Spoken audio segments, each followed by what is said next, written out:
everybody, welcome to lesson 4D, direct variation and slope. So what we're going to do is piggyback off of last lesson a little bit. Now just recalling from last lesson, our m value here represents our slope, which is essentially our rise over run. Okay, so up versus over across. And our b value is our y-intercept. Okay.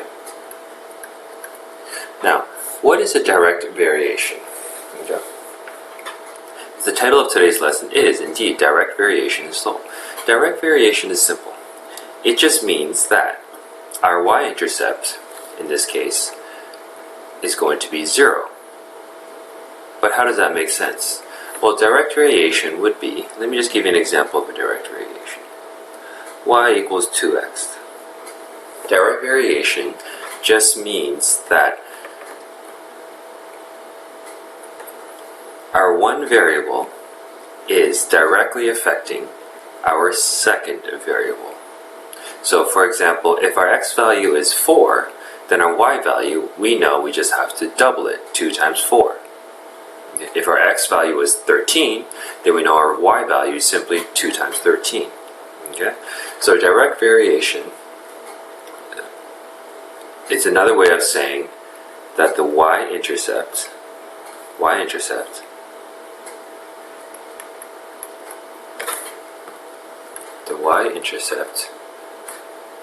will be 0. Okay, so let me just scroll down here and take a look at these graphs. So, a bit of technical difficulty. Okay. Now, oh, sorry, I forgot to add something else here. Direct variation. So the y-intercept will be 0. Now, why would it be 0? Because direct variation occurs, let me just write that here, a direct variation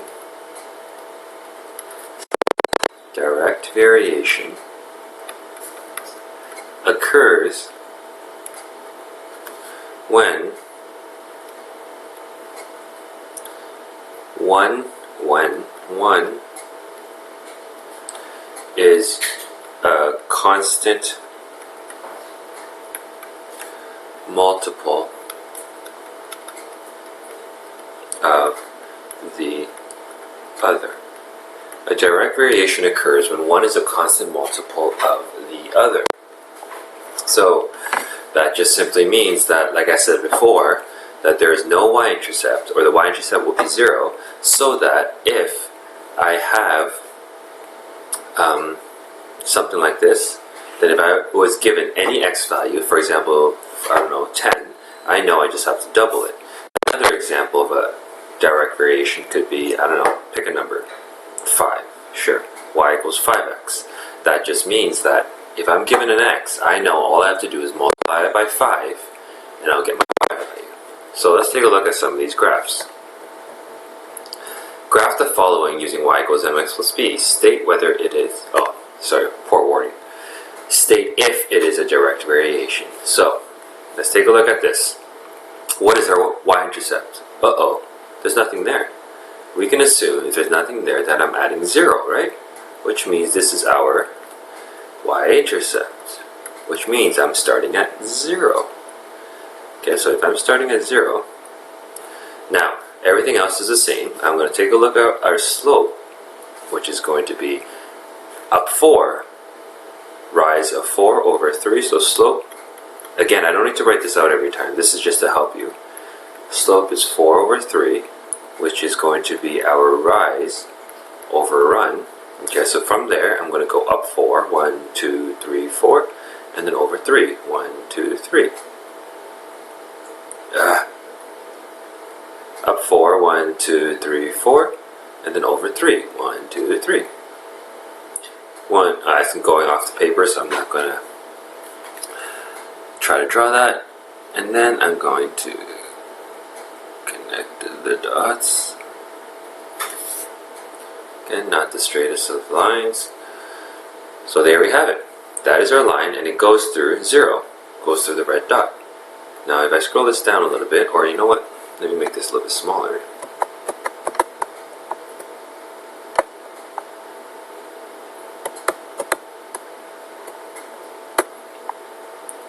I'm just trying to minimize this a little bit so we can see everything.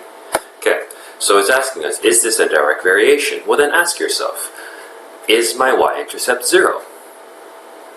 It is. So it is indeed a direct variation, meaning that if I take a look at this original equation, okay, whatever the x value is, I just need to multiply by this fraction and I will get the corresponding y value. Now what is the slope in this case? Well, the slope is, whatever this blue fraction is, the slope is 4 over 3. Yeah, so let's take a look at this question. What is my y-intercept? It's 1, y-intercept. So right off the bat, direct variation, yes or no? No, it does not start at a 0. Okay? And then, so, let's just go ahead and graph this. So it starts at 1. And then from there, I'm going to go up 1 over 3. Up 1 over 1, up 1 over 1, 2, 3. Up 1 over 1, 2, 3. Okay, here are the 4 dots. I'm going to go ahead and connect those dots. Where did the last one go? Again, please use a ruler. Oh, you know what? I want to try something. Let me just delete that. So up 1, 1, 1, 2, 3. I wonder if I could, let's see, I'm going to input a line. Let's see if this will work.